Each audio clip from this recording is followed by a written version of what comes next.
యేసు ఆ చిరక పుచ్చుకుని సమాప్తమైనదని చెప్పి తల వంచి తన ఆత్మను అప్పగించెను. ఇంకా చివరి మాట యేసుక్రీస్తు ప్రభువారు నిజంగా ఆయన చివరి మాటలు పలుకుతా ఉన్నారు. ఆయన ఆ చిరక పుచ్చుకుని సమాప్తమైనదని చెప్పి ఆత్మను అప్పగించెను. సమాప్తమైనటువంటి మాట గ్రీకు భాషలో దీన్ని టెట్లాస్ట్రాయ్ అన్నారు. టెట్లాస్ట్రాయ్, యేసుప్రభువారు పలికిన మాట టెట్లాస్ట్రాయ్ అంటే అర్థం ఏంటంటే సమాప్తమైంది. ఏం సమాప్తమైంది?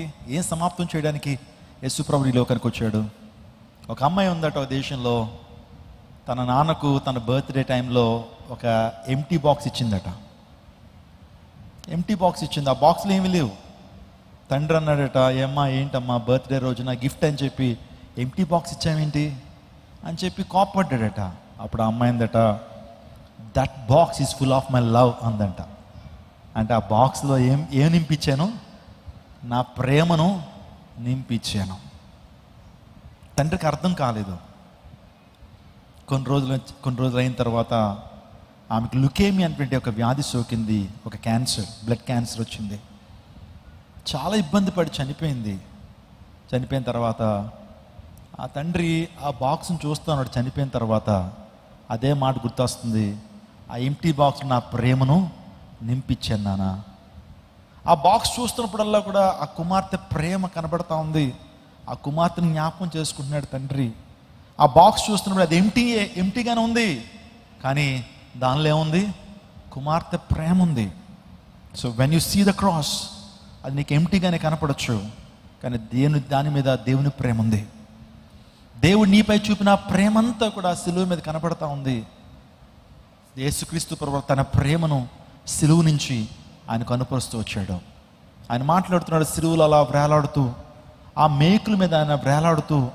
ఆక్సిజన్ తీసుకోవడం చాలా కష్టం అవుతుంది. ఊపిరితిత్తుల్లో గాలి అనేది తీసుకోవడం చాలా కష్టం అవుతుంది. ఒక్కసారి గాలి అలా పీల్చాలంటే మొత్తం దేహం అంతా ఇలా లెగిసి ఆ యొక్క ఆక్సిజన్ తీసుకోవాల్సి వస్తుంది. చాలా బాధాకరమైనటువంటి పరిస్థితులు ఆయన ఉన్నాడు. అక్కడ అంటున్నాడు, నిజంగా సమాప్తమైందని చెప్పి తన ఆత్మను అప్పగించును. ఎవరైనా సరే ఆర్ట్ వేసిన తర్వాత, ఆర్ట్ అంతా కంప్లీట్ అయిన తర్వాత టెట్లాస్ట్రాయ్ అంటారు. అంటే నేను నా ఆర్ట్ను ముగించాను, సమాప్తమైంది. ఎవరికైనా పని అప్పగించిన తర్వాత, ఆ పని అంతా ముగించిన తర్వాత దగ్గరికి వచ్చి టెట్లాస్ట్రాయ్ అంటారు. ఈరోజు యేసుక్రీస్తు ప్రభు వారు కూడా ఎందుకు లోకానికి వచ్చాడంటే, నా తండ్రి పని తుదముట్టించడానికి ఆయన లోకానికి వచ్చాడు. తండ్రి పని ముట్టించడానికి యేసుక్రీస్తు ప్రభు లోకానికి వచ్చాడు. ఆయన మీద ఒక బాధ్యత ఉంది, ఆయన మీద ఒక కర్తవ్యం ఉంది, ఆయన మీద ఒక టాస్క్ ఉంది. ఆ టాస్క్ని కంప్లీట్ చేశాడు ఆయన.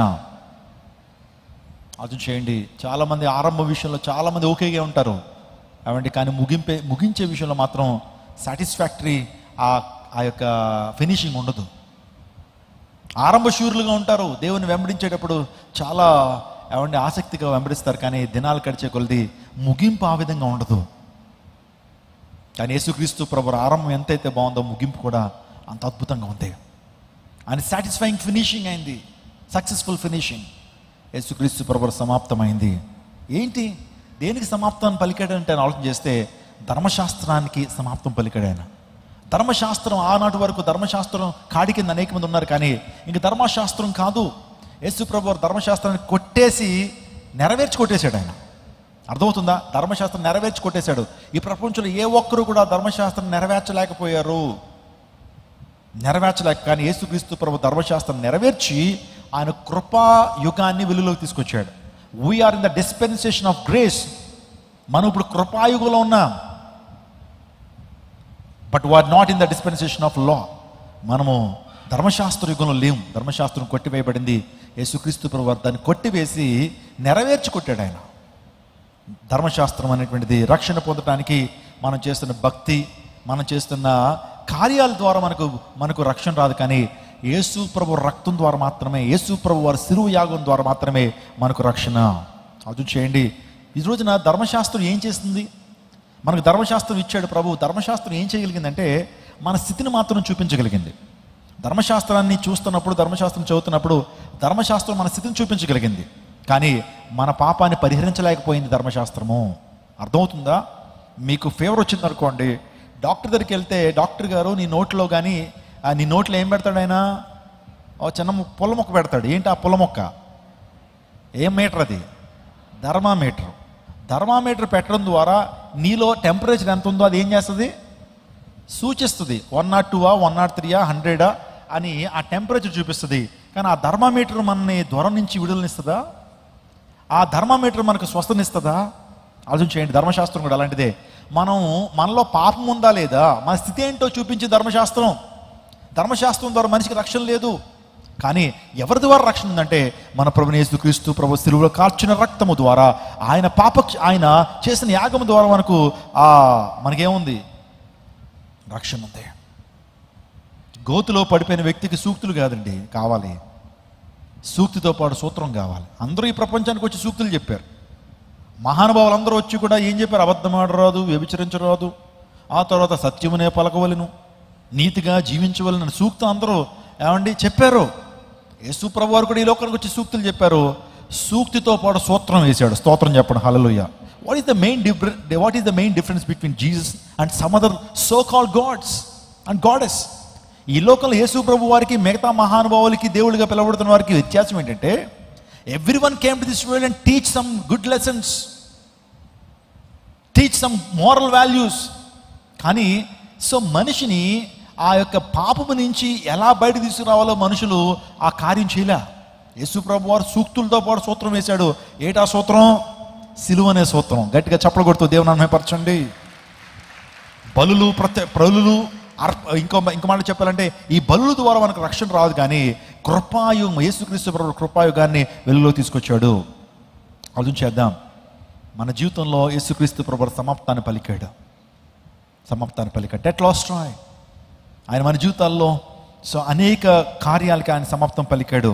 మనకు చెప్తున్నటువంటి సత్యం ఏంటి తెలుసా? నీ కొరకు నేను మరణించాను, నీ కొరకు నేను ప్రాణత్యాగం చేశాను, నీ యొక్క రక్షణ కొరకు నేను చేసిన త్యాగాన్ని నువ్వు అనునిత్యము జ్ఞాపకం చేసుకోవాలని ప్రభు మాట్లాడుతున్నాడు. తండ్రి చిత్తము సంపూర్తి చేశాడు. He complete the will of God. ఆయన యేసుక్రీస్తు ప్రభు వారు తండ్రి యొక్క చిత్తాన్ని సంపూర్ణం చేశాడు, ధర్మశాస్త్రాన్ని సంపూర్తి చేశాడు, ఆ తర్వాత విమోచన కార్యాన్ని సంపూర్తి చేశాడు. ఎఫెసీయులకు రాసిన పత్రిక 1:7 చూద్దాం. ఎఫెసీయులకు రాసిన పత్రిక 1:7 దేవుని కృప ఐశ్వర్యం బట్టి ఆ ప్రియుని యందు ఆయన రక్తము వలన మనకి విమోచనమును అనగా మన అపరాధములకు క్షమాపణ కలిగి ఉన్నది. విమోచన కార్యాన్ని సంపూర్తి చేశాడు. మనం పాప బంధకాల్లో ఉన్నాం. పాపపు అపరాధముల్లో మనం చిక్కుకున్నప్పుడు దేవుడు విమోచన కార్యాన్ని సంపూర్తి చేశాడు. 4వదిగా పాపపు దోషాల్ని సంపూర్తి చేశాడు.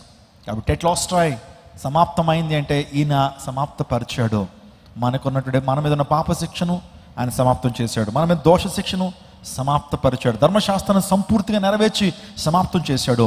విమోచన కార్యాన్ని సంపూర్తి చేశాడు. ఆయన ఒక్కడే విమోచకుడు.